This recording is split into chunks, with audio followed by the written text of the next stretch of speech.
Dormi bambino che papà e mamma ora ti cantano una ninna nanna che parlerà di creature strane che per fortuna sono ben lontane.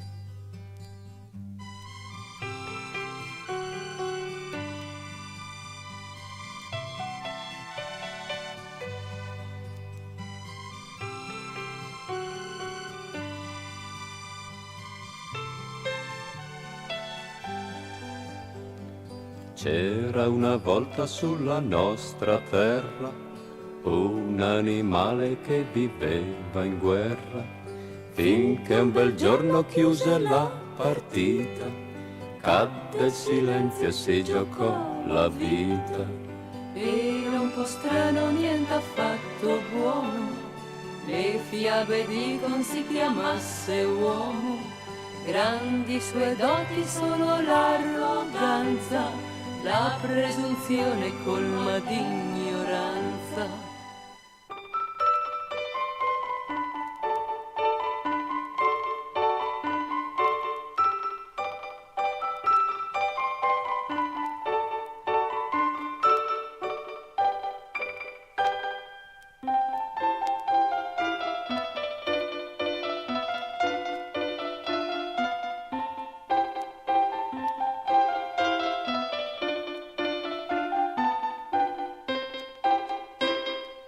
E tutto intorno aveva strane cose, prati, ruscelli e fiori detti rose.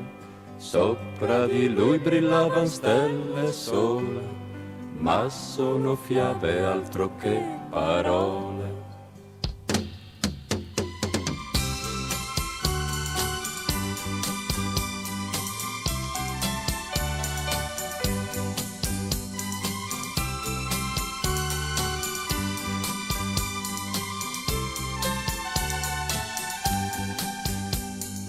Mai seppe cosa fosse quell'amore di cui cantava per intere ore. Aveva un rito strano detto pianto ed a sproposito ne usava tanto.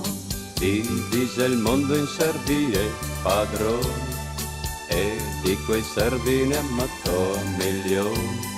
Non spaventarti bimbo mio che ormai l'uomo non ne combina più di guai. Dormi bambino che papà e mamma ti hanno cantato questa ninna nanna. C'era una volta ed ora non c'è più, bimbo il suo esempio non seguì.